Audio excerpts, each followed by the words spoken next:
Oke, udah.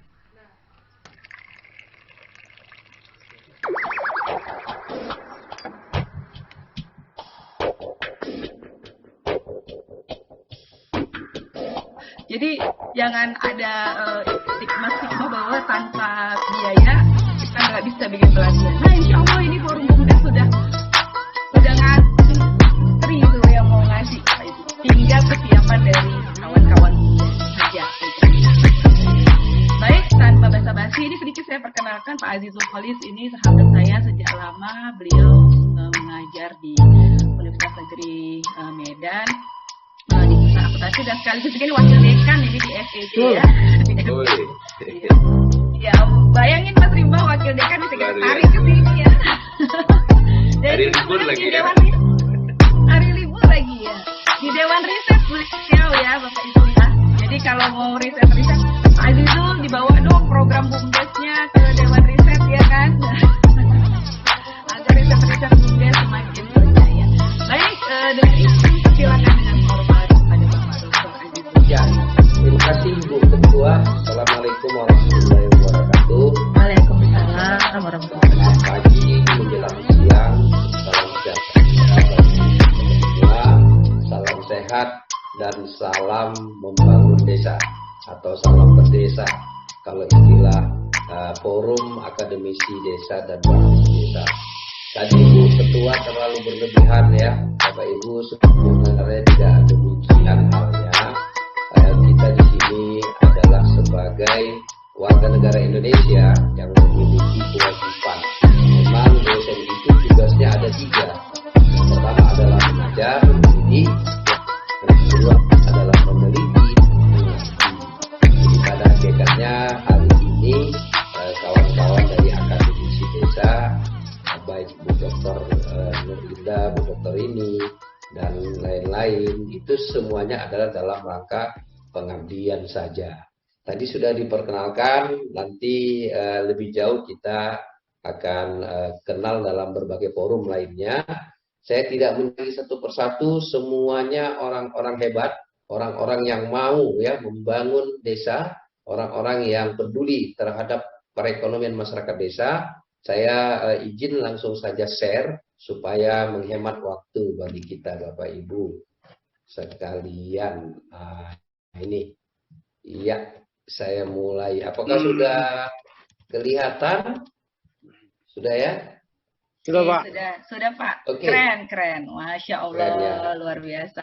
Bapak Ibu, hari ini kita coba diskusi ya, yang terkait dengan bagaimana sih nanti kalau seandainya BUMDes kita itu mengalami audit yang serius.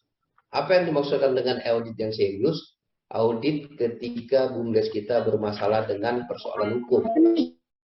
Mungkin selama ini kita sudah menyusun laporan keuangan dengan kapasitas dan kemampuan yang kita miliki, tapi belum pernah, dan kalau bisa jangan sampai ya, jangan sampai kita itu berhadapan dengan persoalan hukum. Baik, selanjutnya saya akan jelaskan Bapak Ibu landasan dari pengelolaan BUMDes ini. Nah, kami yang mengajarkan persoalan ekonomi dan dunia usaha itu membaginya kepada 2 bagian besar. Yang pertama disebut dengan sektor privat atau sektor swasta. Kemudian yang kedua adalah sektor publik. Apa perbedaan sektor privat dan sektor publik? Kalau sektor publik, memang yang kita kelola itu dananya masyarakat, dananya publik.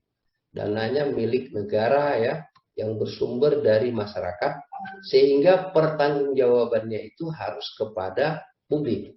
Sedangkan kalau sektor privat, mungkin saja modalnya itu dari para investor dan pemilik modal. Nah, mungkin di BUMDes ke depan, bisa saja kombinasi ya, dana yang bersumber dari sektor publik dan dana yang bersumber dari sektor privat.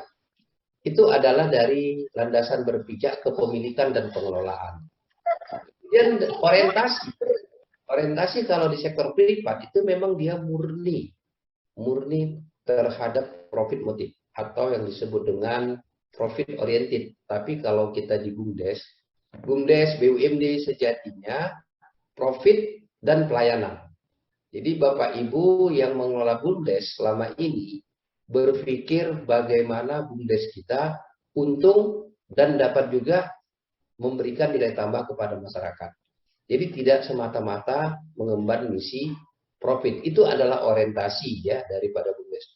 Kemudian dari sisi legalitas, kalau dia sektor privat di Indonesia, itu ada undang-undang perseroan, ada undang-undang penanaman modal asing, ada undang-undang tentang penanaman modal dalam negeri. Tapi kalau kita BUMDes ya, landasan berpijak kita itu, legalitas kita adalah undang-undang desa, undang-undang pemerintahan daerah, undang-undang keuangan negara.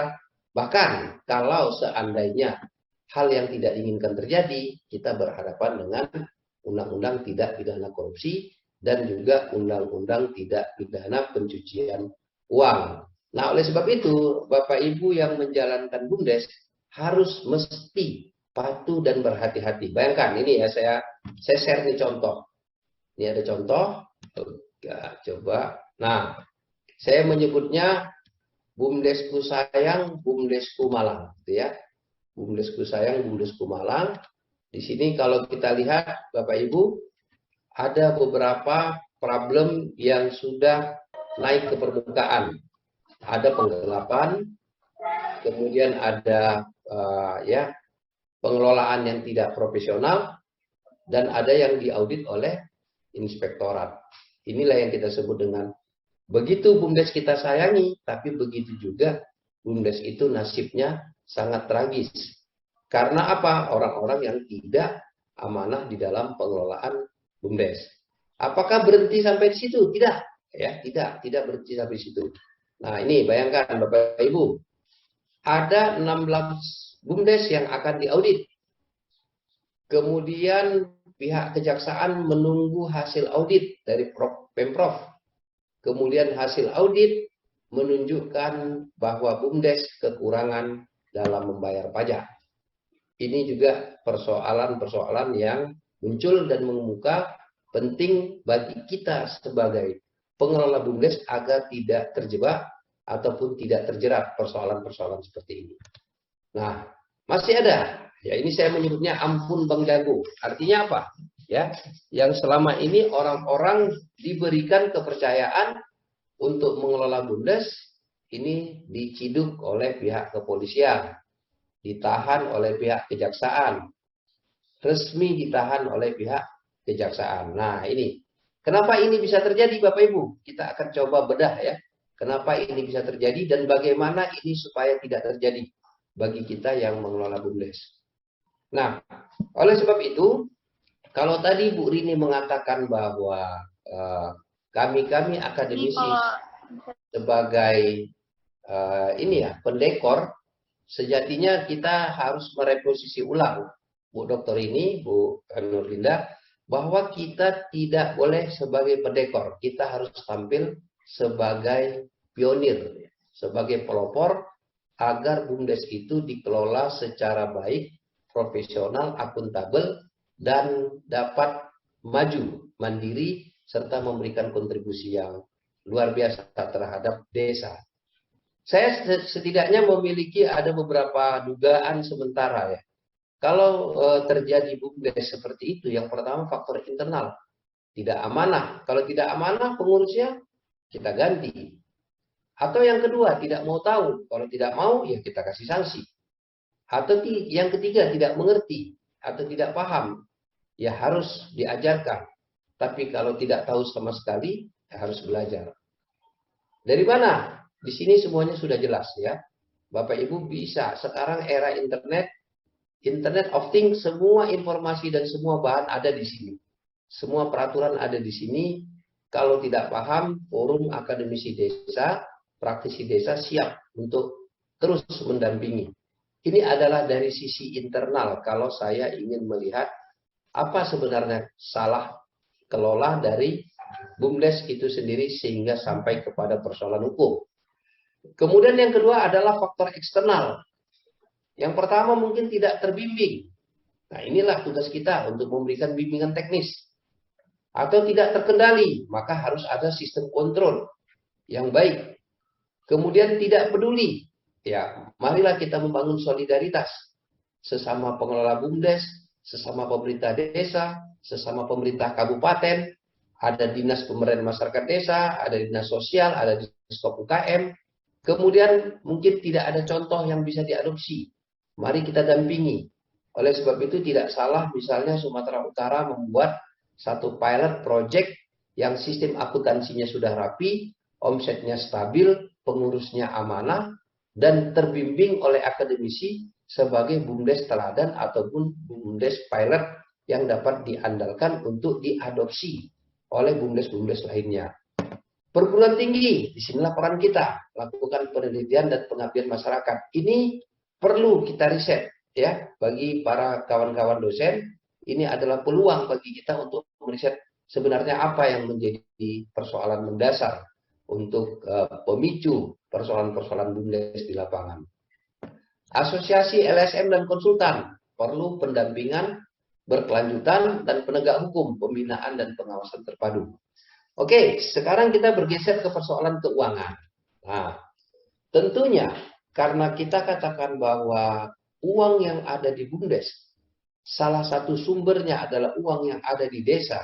Uang yang di desa itu adalah uang masyarakat, uang publik, dan uang negara, maka akuntabilitas pengelolaan keuangan BUMDes tidak sama dengan akuntabilitas keuangan yang ada di perusahaan ataupun yang ada di yayasan ataupun yang ada di koperasi.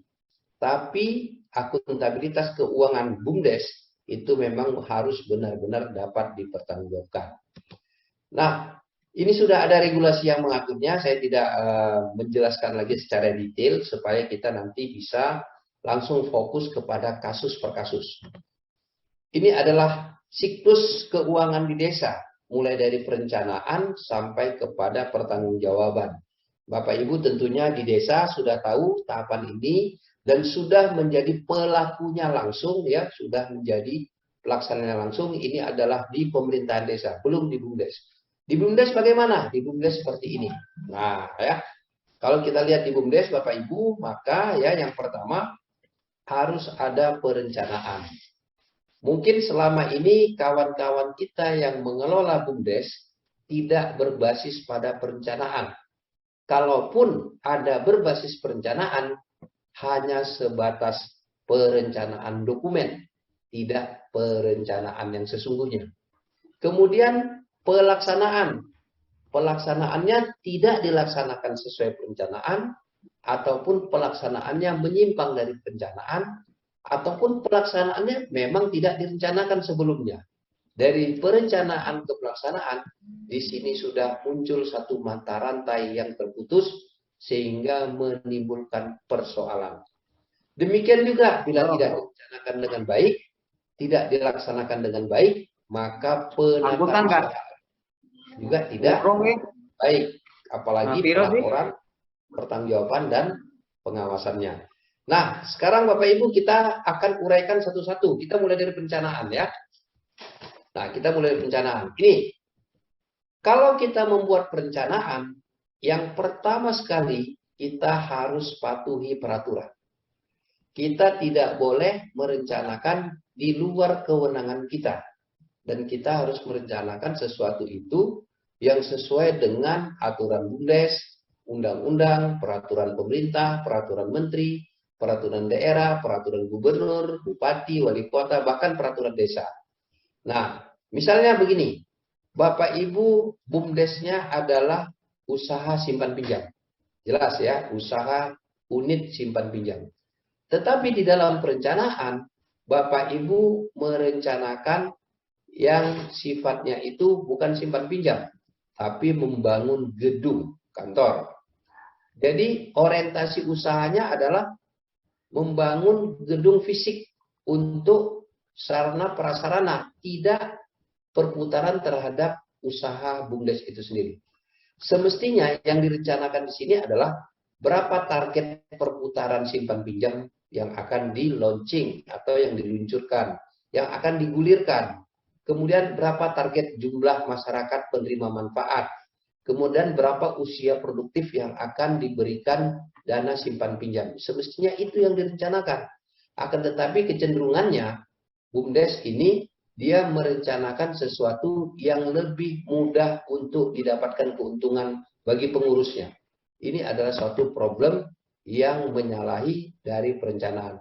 Ketika perencanaan bermasalah, maka akan bermasalah pada tahap berikutnya. Kemudian yang kedua, Bapak Ibu harus buat apa yang direncanakan pada jangka panjang. Tadi Ibu Dr. Nurlinda keren ya, ada mengatakan BUMDes yang akan bisa berorientasi ekspor dan BUMDes yang akan bisa dalam skala besar. Nah, boleh saja kita rencanakan apapun yang kita rencanakan jangka panjang, maka kita akan membuatnya di dalam jangka menengah. Jadi 20 tahun BUMDes kita akan seperti apa? Tadi Bu Dokter ini katakan BUMDes rata-rata di Sumatera Utara 3-5 tahun. Tapi rencana 20 tahunnya apa? Itu belum ada. Maka kita harus memiliki suatu visi ke depan. 20 tahun setidaknya BUMDes kita ini sudah memiliki 10 unit usaha atau 5 unit usaha di dalam 10-15 tahun ke depan. Itulah yang perlu dibuatkan rencana jangka panjang. Kemudian buatkan peta jalannya. Misalnya tadi kita mengatakan BUMDes kita 5 tahun ke depan akan membangun satu aula yang dapat disewakan atau dapat digunakan masyarakat desa untuk pertemuan, pernikahan, ataupun hajatan. Berarti kan kita harus merencanakan berapa besar bangunan yang akan kita bangun, berapa dana yang kita perlukan, bagaimana desain, dan tahun keberapa dia akan diwujudkan. Itu yang disebut dengan roadmap atau peta jalan. Buatkan rencana strategisnya dan susun rencana kerja anggaran tahunannya. Nah, selama ini Bapak Ibu, di dalam rencana kerja anggaran tahunan, kecenderungannya adalah memenuhi kebutuhan dokumen saja. Ya, kami katakan sekali lagi, kita kecenderungannya adalah memenuhi dokumen administrasi, tapi kita tidak merencanakan apakah itu dapat direalisasikan atau rasional untuk direalisasikan atau tidak. Selanjutnya, setelah kita menyusun rencana kerja anggaran tahunan, kita menyusun program, kegiatan, dan anggaran. Bapak Ibu selama ini saya yakin sudah membuat perencanaan, tapi apakah pernah membuat rencana rinci untuk triwulan, untuk bulanan, untuk mingguan, bahkan untuk harian? Mungkin belum sampai ke sana. Karena sekarang ini sudah banyak aplikasi, kita tidak terlalu sulit lagi Bapak Ibu untuk membuat sistem perencanaan secara manual. Bapak Ibu bisa menggunakan aplikasi-aplikasi yang ada di internet untuk sistem perencanaan jadwal atau schedule untuk kerja harian, kerja mingguan, dan kerja bulanan, dan seterusnya. Jadi jangka panjangnya ada, jangka menengahnya ada, jangka pendeknya ada, dan jangka kerjanya juga ada. Ini yang disebut dengan timelines di dalam mekanisme perencanaan. Bila mana Bapak Ibu sudah melakukan 3 pilar ini, kami yakin tidak akan ada bermasalah. Bila mana perencanaan ini sudah memang sesuai. Nah, sekarang kita masuk ke 2, pelaksanaan. Di dalam pelaksanaan, Bapak Ibu, harus dilaksanakan sesuai rencana. Nah, tadi dikatakan oleh Bu Nurlinda ya, bagaimana kalau kita melakukan transaksi yang belum direncanakan sebelumnya? Jawabannya salah. Bagaimana kalau sifatnya adalah extraordinary item yang tidak kita rencanakan harus terjadi? Kita harus melakukan perubahan pada rencana kerja yang disepakati oleh pengurus BUMDes dan diketahui oleh pengawas. Jadi tidak bisa serta-merta. Jadi harus ada semua pihak yang terlibat, patuhi mekanisme bila mana kita akan melakukan pelaksanaan mekanisme pengadaan barang dan jasa, ya mau tidak mau kita harus ikut mekanisme Perpres yang mengatur tentang pengadaan barang dan jasa apabila kita mengadakan barang dalam skala besar yang harus mengikuti mekanisme Perpres tersebut. Kemudian di dalam pelaksanaan tidak boleh fiktif. Nah, Bapak Ibu ya, sekali lagi tidak boleh fiktif. Kenapa fiktif ini sangat fatal? Ya, sangat fatal. Yang kedua, jangan melanggar aturan. Yang ketiga, tidak boleh backup.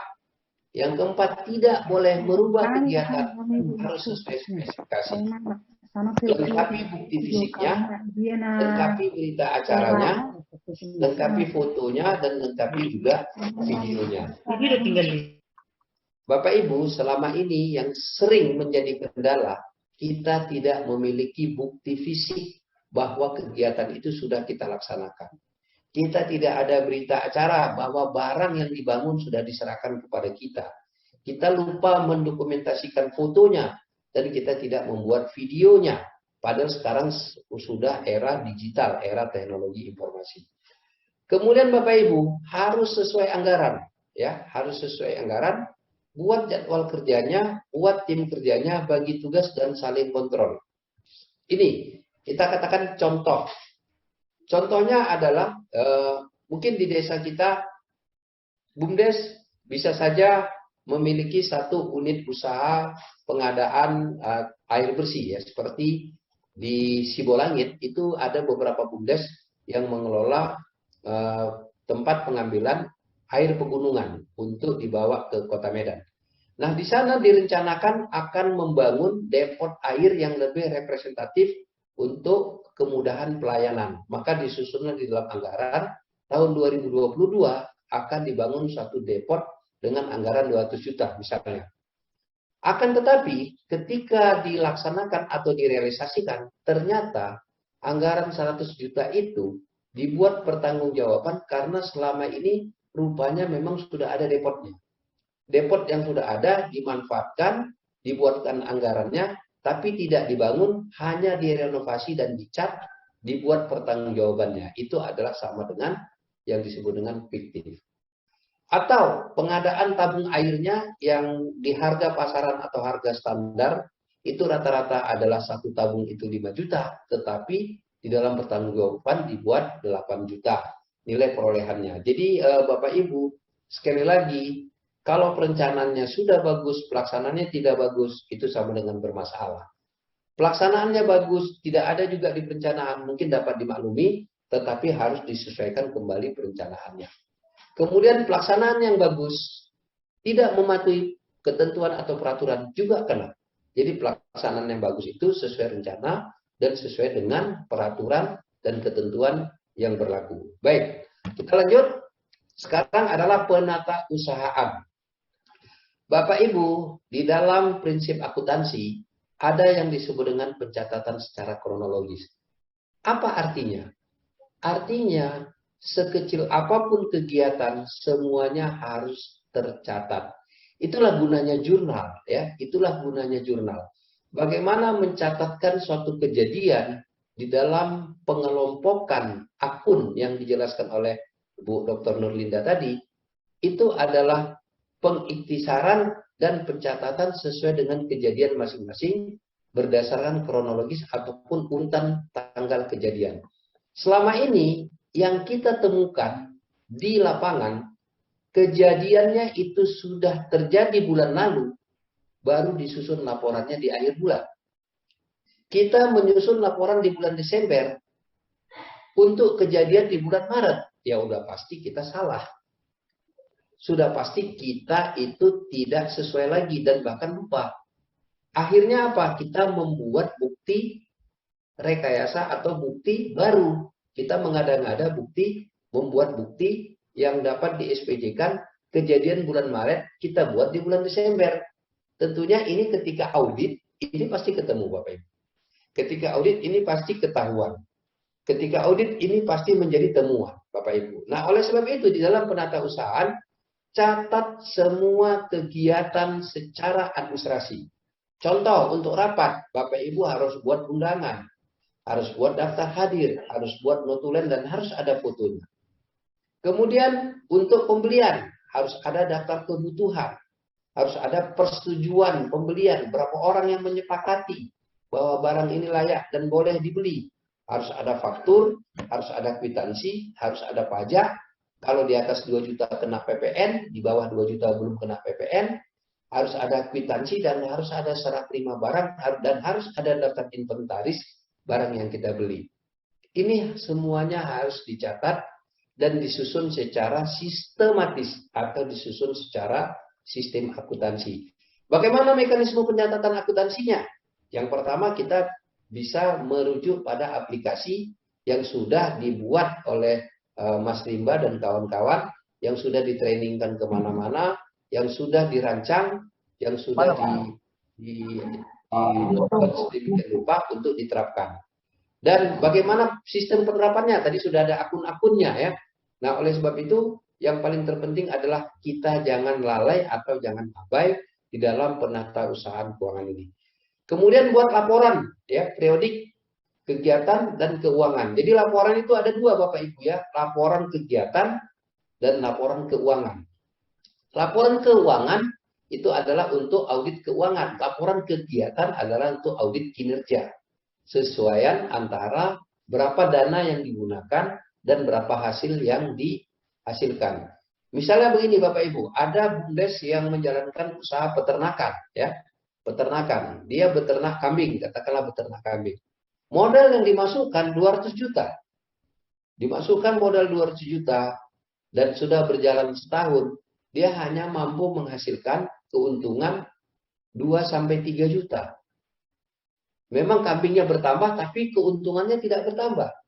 Artinya, secara kinerja uang 100 juta untuk menghasilkan keuntungan 2 juta, nggak mesti capek-capek memelihara kambing pun, uang 2 juta itu dimasukin aja ke deposito, atau dimasukin aja ke investasi emas, dalam jangka waktu 1 tahun, mungkin sudah bisa menghasilkan uang 2 juta. Tetapi pengurus BUMDes berpikiran harus ada kegiatan, sehingga dengan 100 juta itu bisa membuat usaha ternak kambing walaupun tidak untung, tapi dipertahankan. Agar apa? Agar BUMDesnya jalan dan pengurusnya dapat honor.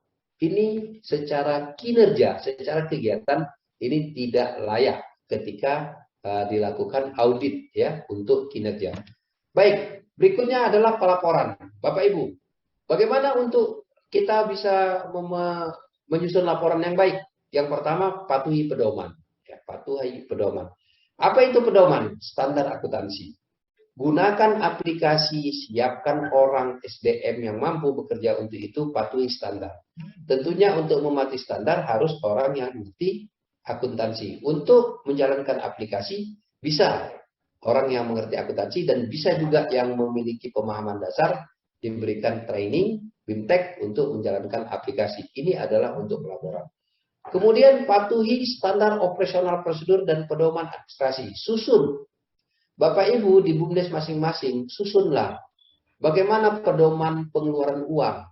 Siapa yang menyetujui? Siapa yang menandatangani? Bagaimana pedoman untuk penjualan barang? Bagaimana pedoman untuk pengadaan? Bagaimana pedoman untuk menjalankan rapat? Bagaimana pedoman untuk memberikan honor? Bagaimana pedoman untuk memberikan biaya perjalanan kita? Susun, Bapak Ibu, sepakati. Bapak Ibu, walaupun unitnya BUMDes, tapi pertanggungjawabannya rumit. Kenapa? Karena dananya dana pabrik. Dananya dana masyarakat. Dananya itu adalah milik umat, bukan milik privat, bukan milik orang person by person atau orang per orang. Jadi memang kita harus patuh dan tunduk terhadap mekanisme ketentuan peraturan yang ada. Buatkan flowchart-nya, tetapkan dengan keputusan kepala desa ataupun pimpinan BUMDes. Kemudian yang paling penting adalah patuhi pedoman pengadaan barang dan jasa serta perpajakan. Nah, tadi ya sudah disinggung, kalau memang BUMDes kita sudah layak untuk memiliki NPWP, harus memiliki NPWP. Jadi kita harus membuat laporan pajak secara ISPT ya. Sekarang semuanya sudah online Bapak Ibu. Jadi tidak ada kendala lagi di dalam kita untuk membuat pelaporan perpajakan. Nah, kemudian pengawasan. Jalankanlah fungsi pengawasan BUMDes, libatkan orang-orang yang penting untuk dapat menjalankan fungsinya, libatkan asosiasi, konsultan, media, pendamping desa, jadwalkan forum diskusi. Ya, buat periodik, bulanan, semesteran, triwulanan, expose bagaimana perkembangan keuangan BUMDes. Apa yang sudah dilakukan, apa yang belum, apa yang tercapai, apa yang tidak. Apa yang direncanakan, apa yang terrealisasi, apa yang disusun, apa yang ditulis, apa yang dicatat, dan apa yang dilaporkan. Apa masalah dan apa solusi. Diskusikan Bapak Ibu. Ya, undang kami, para forum akademisi siap untuk melakukan diskusi untuk penguatan agar pengelolaan keuangan dan penata usahaan keuangan BUMDes kita menjadi lebih baik dan tidak bermasalah secara hukum. Pelajari mekanisme pengawasan internal dan eksternal. Ikuti BIMTEK. yang dilakukan oleh aparat penegak hukum. Undang Bapak Kepolisian dari Tipikor, Polres, ya, undang dari Kejari, dari Kejaksaan, undang dari tingkat Kejati, itu semuanya kita undang. Jangan kita energi ataupun kita khawatir. Kita jelaskan, Pak, kami ada kelola dana 1 miliar. Yang kami lakukan ini secara ketentuan BUMDes seperti ini, sistem akuntansi yang kami terapkan adalah seperti ini, ketentuan yang kami patuhi ini seperti ini. Kira-kira di mana, Pak, celah-celah yang bisa membuat kami menyimpang ataupun melanggar ketentuan. Selama ini kita khawatir, ya, kita takut untuk menjalin komunikasi seperti itu, tapi ketika timbul masalah kita berusaha mencari jalan negosiasi. Jadi sebaiknya kami menyarankan itu kita lebih bagus berkomunikasi di depan untuk mengetahui lebih baik tentang mekanisme pengawasan internal dan eksternal ketimbang kita bernegosiasi ketika permasalahan itu sudah muncul dan mencuat ke permukaan.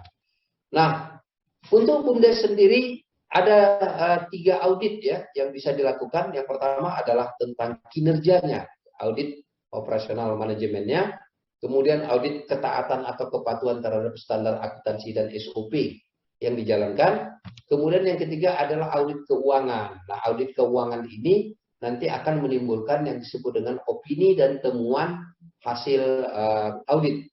Audit keuangan ini nanti ada yang sifatnya umum dan ada sifatnya yang khusus. Khusus itu apabila keuangan kita sudah bermasalah. Nah, kemudian di sini ada yang disebut dengan pengelolaan keuangan, pemeriksaan kinerja, ya. Kemudian pemeriksaan dengan tujuan tertentu apabila sudah timbul masalah, seperti audit forensik ataupun audit investigatif untuk menjawab permasalahan yang ditemukan di dalam BUMDes. Kalau pemeriksaan keuangan itu opini. Tapi kalau pemeriksaan kinerja itu temuan, ya, kesimpulan, rekomendasi. Kalau pemeriksaan tujuan tertentu nanti ada kesimpulan dan ada rekomendasi. Nah, opininya apa saja? Ada wajar tanpa pengecualian, ada wajar dengan pengecualian, tidak wajar dan menolak memberikan pendapat. Mungkin untuk tingkat BUMDes, opini ini urgensinya, ya, mungkin saat ini belum begitu mengemuka. Tapi ke depan bisa saja kalau nanti BUMDesnya itu sudah berorientasi ekspor, perlu penyandang dana yang lebih besar, dan perlu adanya sinergitas antara BUMDes dengan BUMD dan BUMN, bisa saja ini ke depan akan dilakukan audit oleh kantor akuntan publik yang akan memberikan opini audit. Tapi yang paling terpenting itu adalah audit tentang persoalan yang berkaitan dengan tujuan khusus dan audit kinerja. Ini timbul masalah di lapangan, maka inspektorat akan turun memeriksa dana BUMDes, dan bila mana temuan ini cukup signifikan akan ditindaklanjuti ke ranah hukum. Nah, baik Bapak Ibu, temuan ada yang positif, artinya apa? Hasil yang dicapai melebihi target kinerja dapat dijadikan contoh bagi BUMDes lain, tapi ada juga yang negatif, tidak taat pada peraturan, tidak efisiensi, tidak efektif, kemudian terjadi kesalahan, tentunya kesalahan penyimpangan, gitu ya. Nah, kemudian biasanya nanti ada rekomendasi dari hasil audit, kemudian ditujukan kepada ketua atau manajer orangnya, atau juga kepada BUMDes, kepada desa, dan juga kepada Pemdes, dan juga kepada inspektorat tingkat kabupaten, tingkat provinsi, disesuaikan dengan sumber dana yang dikelola oleh BUMDes. Tapi apa yang terjadi? Ya, apa yang terjadi? Bisa ditindaklanjuti, bisa dijawab, tapi kalau tidak, maka penyidikan untuk kasus hukum. Ya, ini ya, Bapak Ibu, ini jangan sampai terjadi yang merah ini. Nah, oleh sebab itu, mulai dari perencanaan sampai pelaporan, marilah kita tertib bersama-sama. Memang kalau secara konsep apa yang saya jelaskan ini mungkin Bapak Ibu mengatakan, iyalah Pak, itu kan teori ya, dalam kenyataan di lapangannya itu susah. Sekarang pertanyaannya, Bapak Ibu mau teorinya mudah atau mau pelaksanaannya mudah? Ya, jawabannya adalah pelaksanaannya mudah sesuai dengan teori agar tidak menjadi persoalan hukum di belakang hari. Nah, kesimpulannya Bapak Ibu, Yang pertama, patuhi semua peraturan. Yang kedua, catat semua aktivitas.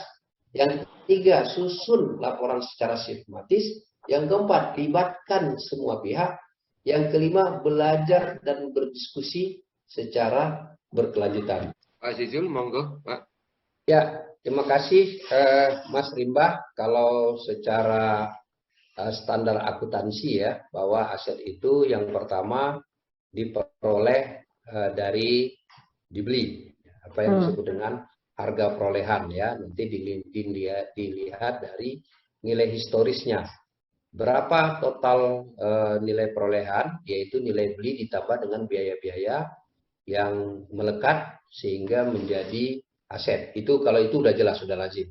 Kemudian yang kedua, aset dibangun sendiri. Ya, dibangun sendiri. Berarti berapa biaya pembangunan yang sampai dengan aset itu bisa digunakan, maka dia akan menjadi aset dari perusahaan yang dikapitalisasi menjadi nilai perolehan. Biasanya kalau di pemerintah daerah disebut dengan belanja modal ya, belanja modal untuk asetnya. Kemudian yang ketiganya itu adalah dengan aset yang ditukar, ya, aset yang ditukar. Jadi kita ada mobil nih, mobil lama, berapa nilai punya, kita tukar dengan mobil baru, berapa selisihnya nanti akan menjadi keuntungan bagi kita dan mobil yang baru itu menjadi mobil kita catat. Mengenai mekanisme akunnya tadi Bu Nurlinda sudah jelas ya. Kemudian yang berikutnya itu adalah dengan pemberian ya atau hibah ya, dengan pemberian atau hibah. Maka kalau dia dengan pemberian atau hibah, berapa nilai yang dihibahkan itu dan dari mana sumbernya, langsung kita jurnal ya, kita kapitalisasi menjadi aset kita. Nah, kemudian yang berikutnya itu adalah aset dengan cara leasing ya, dengan cara leasing. Dengan cara leasing itu pendekatan leasing itu ada dua. Kalau kita belum lunas, maka itu dianggap mencicil ya. Ketika udah lunas, maka aset itu dianggap adalah milik kita. Kalau seandainya kita tidak lunas, terus macet, terus perusahaan leasing menarik, maka yang kita bayar itu bukan dianggap sebagai cicilan, tapi dianggap sebagai sewanya, kan begitu ya, dianggap sebagai sewanya. Nah, yang terakhir adalah aset yang bukan milik kita. Ya, kalau aset yang bukan milik kita bagaimana? Tentunya ada dua pendekatan ya. Yang pertama, kita tidak mencatatnya sebagai aset di neraca kita. Tapi kita mencatatnya itu adalah sebagai barang pinjaman di dalam daftar inventaris kegiatan perusahaan atau dalam kegiatan BUMDes. Sehingga kalau aset yang digunakan itu kaitannya adalah untuk menghasilkan pendapatan, maka itu ada kompensasi pendapatan dari aset kita. Contoh, misalnya kantor desa punya terata ya, ada terata. Ini kan udah jelas ya, terata ini punyanya desa. Terata ini kalau masyarakat pinjam, itu bayarnya hanya 10.000 misalnya ya. Tapi ketika masyarakat meminjamnya dalam skala besar, maka desa mengambil kebijakan tidak bisa meminjam lewat desa, tapi meminjamnya lewat BUMDes. Kan gitu. Kenapa? Karena lewat BUMDes 15.000, yang 10.000 untuk desa, 5.000 untuk BUMDes. Maka yang diakui adalah yang 5.000, aset tetap milik desa. Itu adalah yang dikelola oleh desa. Maka kita tidak mencatatnya sebagai aset kita. Tapi ada ya di dalam akuntansi juga, Bu Nurlinda, kita bisa mencatatnya sebagai harta lain sementara dalam satu periode. Ya, harta lain sementara dalam satu periode, tapi tidak bisa kita kapitalisasi di dalam mekanisme kita. Jadi katakanlah misalnya ada selama ini ada desa kita mendapat truk, mendapat bantuan truk dari BUMN berupa CSR. Kemudian truk ini oleh desa, udah ini truk ini dikelola oleh BUMDes. Terus kita bilang, Pak Kades, ini gimana? Dihibahkan atau pinjam pakai? Oh, nggak bisa. Kalau secara Permendagri nggak boleh kami serahkan ke Bapak. Melanggar Permendagri. Yang boleh Bapak pakai, Bapak usahakan aset ini tetap milik kami. Nah, untuk kepentingan kinerja, kita bolehlah mencatatnya itu sebagai aset lainnya sementara, tetapi harus ada berita acara peminjaman, ya, berita acara peminjaman sebagai dasarnya. Terus kita bilang, Pak Desa, ini aset yang kami pakai ini, siapa yang menanggung biaya perawatannya? Olinya, pengganti bannya, ya orang kan Bapak yang pakai untuk Bapak sewa-sewakan. Ya BUMDes lah yang menanggung. Itu di dalam standar akuntansi dibolehkan. Dibolehkan mencatat pembebanan atas biaya aset yang kita pinjam pakaikan dari pihak lain. Nah, jadi kesimpulannya kalau Bapak BUMDes tadi melihat bahwa aset yang dipinjam pakai itu umur jangka waktunya lebih dari 1 tahun buku, atau asetnya itu cukup produktif, maka mohon dipertegas kepada pihak desa dokumentasi perjanjian dan penyerahan pinjam pakainya. Nah, bila perlu kami sarankan setiap tahun saja, Pak. Walaupun gedung, buatnya setahun saja, setahun diperpanjang. Setahun diperpanjang. Kenapa? Karena negara kita negara administrasi, Pak. Betul. Nah, ya, negara kita administrasi. Jadi kesalahan administrasi bisa berdampak kepada kesalahan sistem pengelolaan. Jadi oleh sebab itu ini saja.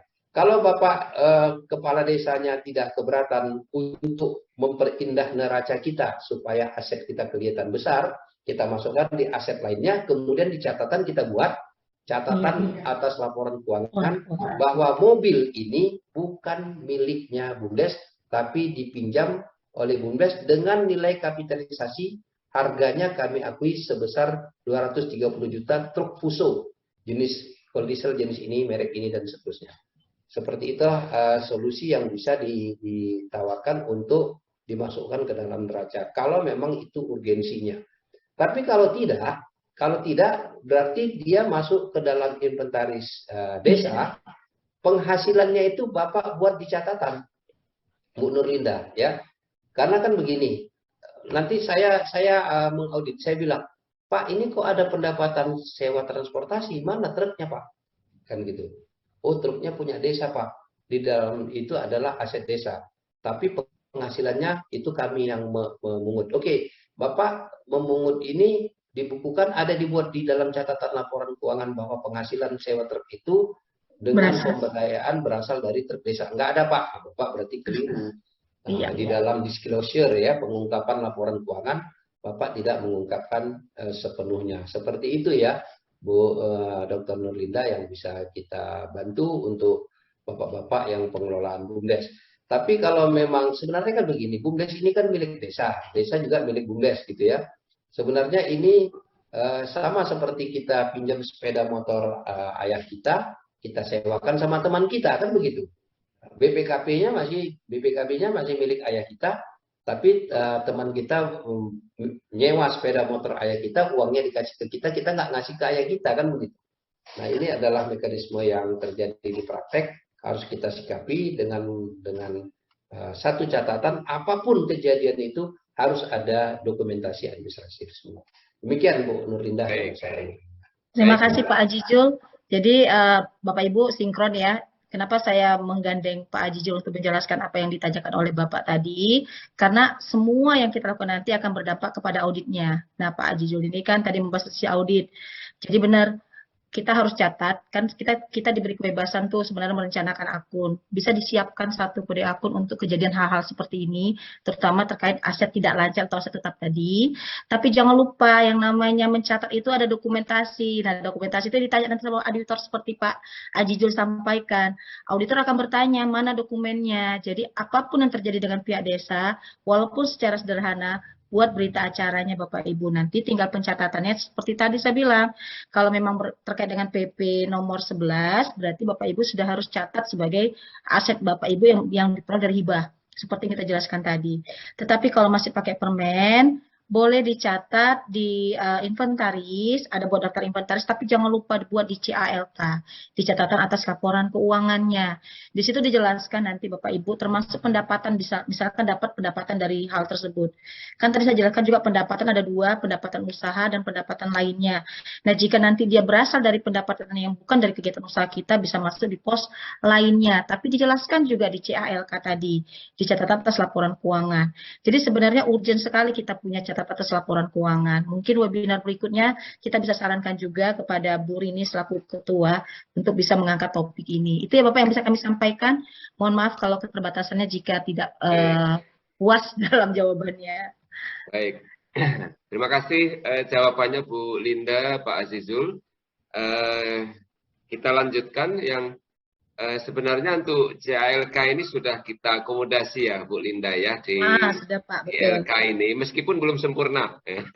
Kita masih karena rilis tahun ini baru kita tampilkan laporan itu dan dipandu dengan pertanyaan-pertanyaan sehingga memudahkan. Iya, jadi kan Pak Rimba, Ya. kalau kita udah seperti ini kan teman-teman kita di BUMDes tahu ternyata CALK itu penting ya ternyata. Iya, Pentingnya di mana? Menjelaskan transaksi terkait nanti audit kalau misalnya badan BUMDes ini mungkin besar. Seperti itu ya Mas Rimba ya.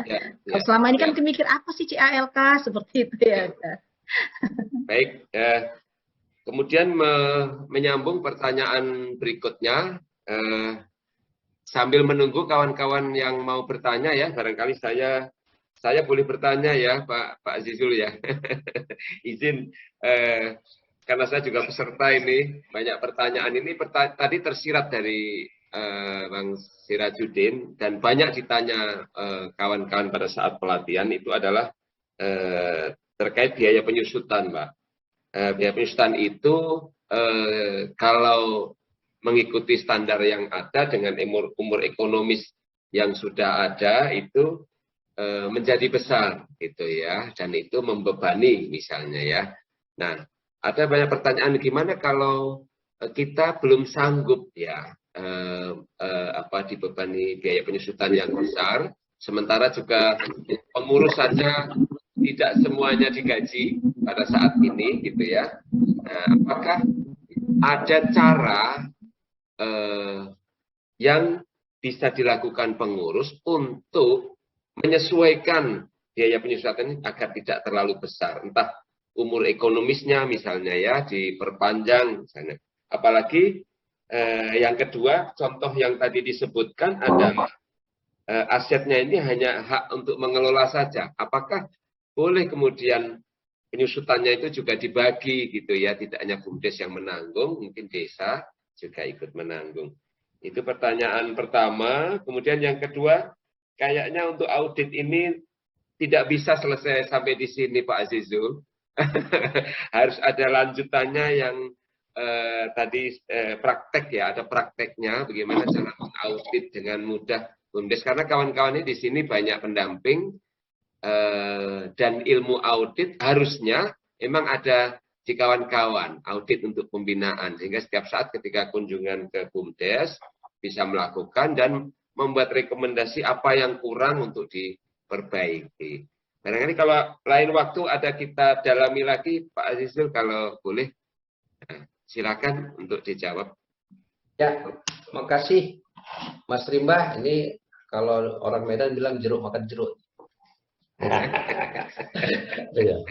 Ya, memang saya dari 97 ya sampai 2002 di kantor akuntan publik, jadi memang ada banyak beberapa kali melakukan audit perusahaan dan juga BUMN ya, Mas Rimba. Yang pertama di dalam aset itu, Mas Rimba, itu ada umur teknis dan ada umur ekonomis namanya, kan begitu ya. Jadi umur teknis itu seberapa lama aset itu memang bisa masih produktif, masih bisa digunakan gitu. Tapi secara ekonomis seberapa lama aset itu masih memiliki nilai gitu. Nah, kalau memang kesepakatan, kalau di perusahaan RUPS ya, rapat umum pemegang saham, itu kalau di BUMDes rapat pengelola dan pengawas ya, memang menyepakati sepertinya sepeda motor ini kalau kita susutkan 5 tahun, kalau di desa ini 20 tahun masih bisa dipakai, kan begitu ya. Nah, kita ambil jalur tengahnya lah 15 begitu. Itu dimungkinkan. Nah, dimungkinkan ya. Nah, kalau seandainya nilai ekonomis dari aset itu setelah kita sesuaikan juga masih membebani biaya kita gitu ya. Kita itu pilihannya hanya bisa melakukan revaluasi terhadap aset. Jadi dilakukan penilaian kembali, Mas Rimba. Nah, kalau nilai perolehan itu tidak bisa dirubah. Nilai perolehan itu nilai beli ditambah biaya yang melekat untuk itu. Itu nggak bisa kita robah. Tapi setelah nilai perolehan itu udah fix, misalnya 5 tahun biayanya terlalu besar nih, kita mau susulkan lagi ya, kita nilai ulang lagi yang disebut dengan revaluasi aktiva tetap. Penilaian itu berdasarkan RUPS ya, tidak boleh hanya sebatas direksi. Tidak boleh ketua BUMDes memutuskan sendiri, nggak boleh ya, harus dibawa ke dalam rapat. Nah, kemudian di dalam kalau kita kan belum perpajakan nih ya, perpajakan itu kan dia sudah strict apa metode yang harus digunakan. Kalau kita bisa memilih banyak metode Mas Rimba ya. Kalau kita mau memilih saldo menurun, ya kan, yang pertamanya gede, makin lama tahun kedua makin menurun. Kalau yang selama ini mungkin strike line method ya. Nah, jadi nilai perolehan dikurangi dengan nilai buku dibagi dengan umur ya, umur ekonomis. Kalau memang apa ya nilai bukunya dikecilin lagi dikit. Nah, nilai bukunya dikecilin sedikit, apalagi asetnya yang bersifat khusus. Tapi kalau asetnya bersifat umum ini memang agak sulit Mas Timba. Karena itu nanti kita masuk ke dalam wilayah yang disebut dengan kalau dalam akuntansi ada namanya income smoothing ya, perataan laba. Nah, jadi kita mau mengatur laba BUMDes supaya gajinya karyawan atau petugas BUMDes itu stabil, kita setel di biaya penyusutannya, itu udah salah gitu. Itu nggak boleh gitu ya, itu pasti temuan. Tapi kalau kita ingin memastikan bahwa tahun pertama, tahun kedua kita belum bisa mengapakan penyusutan, ya sudah di kebijakan akuntansi kita nyatakan saja.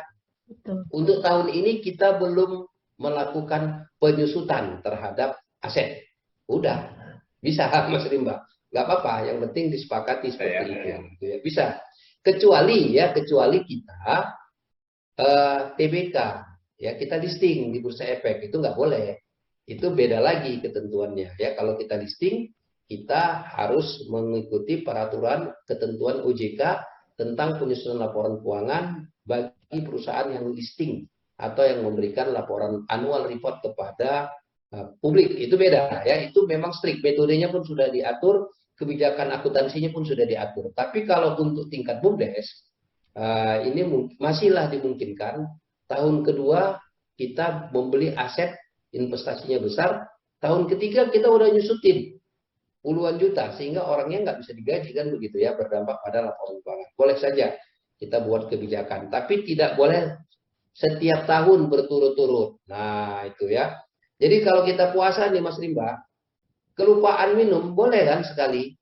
Boleh Pak, 2 kali boleh. Tapi kalau lupa 2 kali boleh, setiap hari nggak boleh.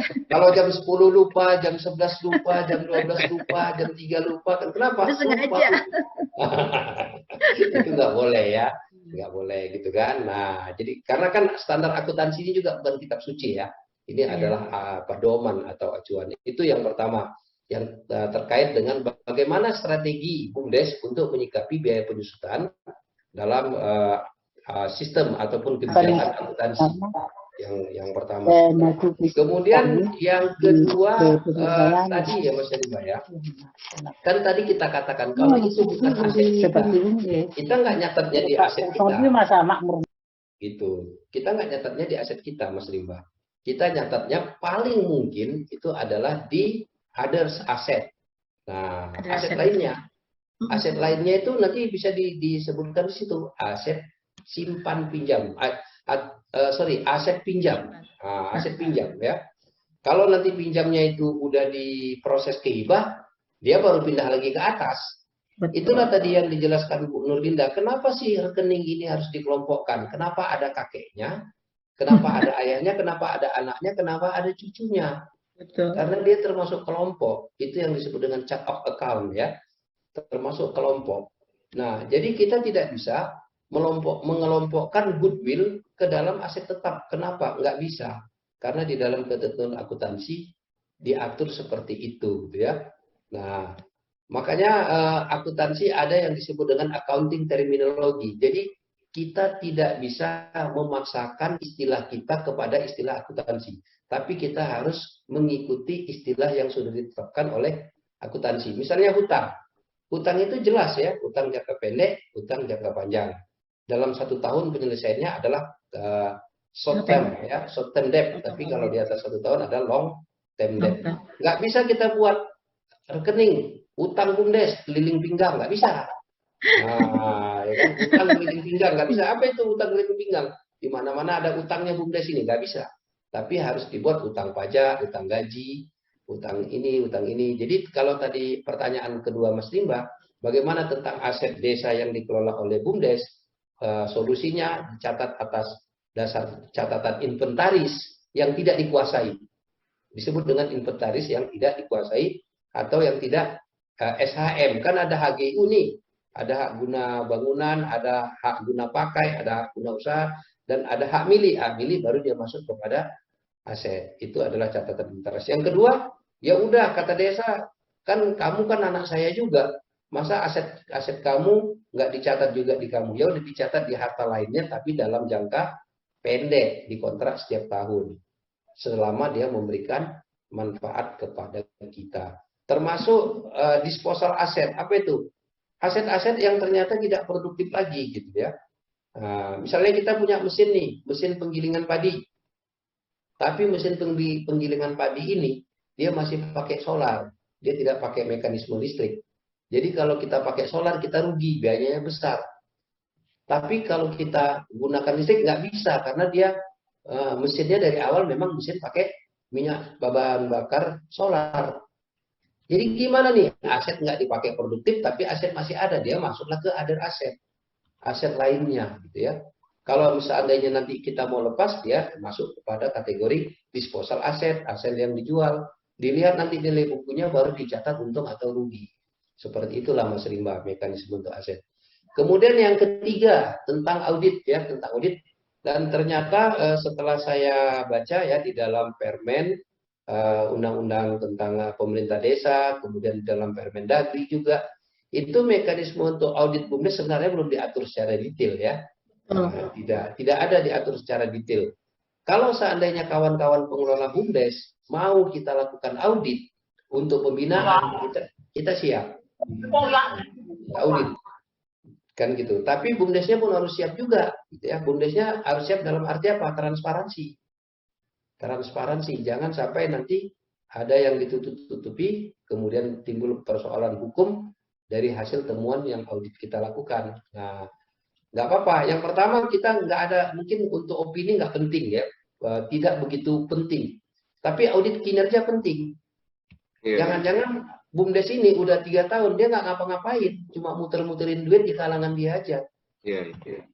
Jadi nanti kita Mas Rimba, kalau untuk keuangan itu udah ada aplikasi, sudah ada akun, sudah ada BIMTEK, Mas Rimba jalan. Kalau untuk audit kita bisa lakukan audit operasional ataupun audit performance kinerja daripada BUMDes. Bapak ngapain Pak? Saya simpan pinjam berapa tahun begini, berapa dana bergulir gini, berapa orang terlibat segini. Loh, Bapak dengan uang 300 juta cuma 10 orang Pak. Aduh, kacau kali. Dalam akuntansi manajemen Bapak rugi. Bapak nggak ngelakuin apa-apa sebenarnya. Oke, Bapak ngapain? Saya ternak ayam. Berapa banyak? 200 ekor. Berapa telurnya? Segini. Kok segini Pak? Banyak pecah.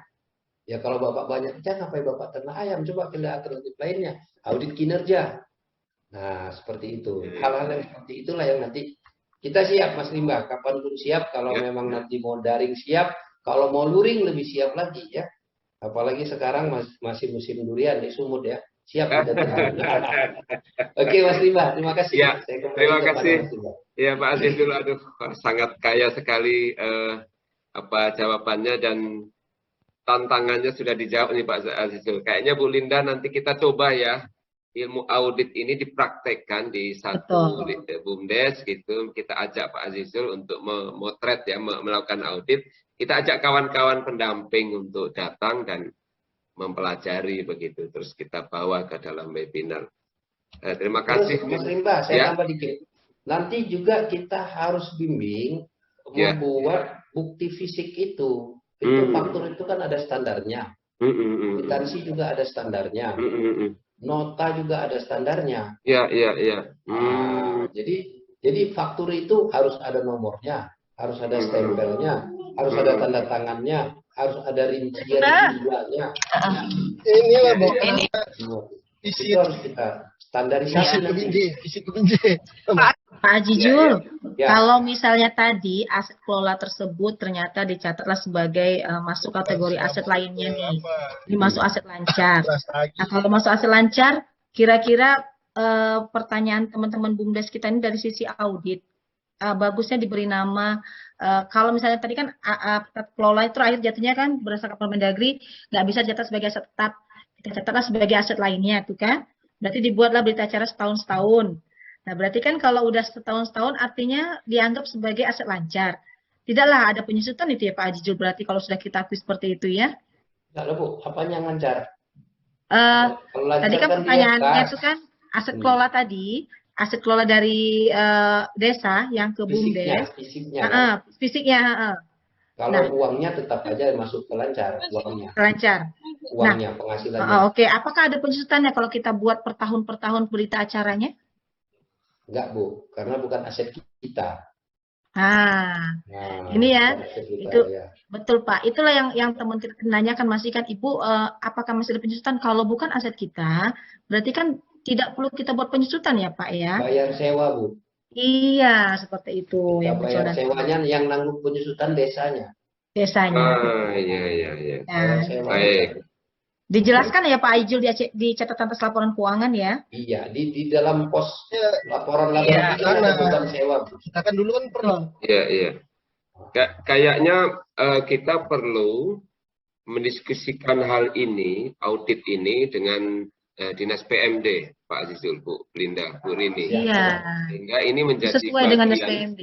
Ya, bagian yang rutin dilakukan atau setahun 2 tahun sekali, dan ilmu ini dibekalkan kepada kawan-kawan pendamping sebagai bagian dari pembinaan, dan kemudian kita tahu laporannya ada penilaian gitu ya, BUMDes yang kinerjanya baik, hasil audit gitu ya, dan yang kurang rekomendasinya apa, sehingga jelas ini.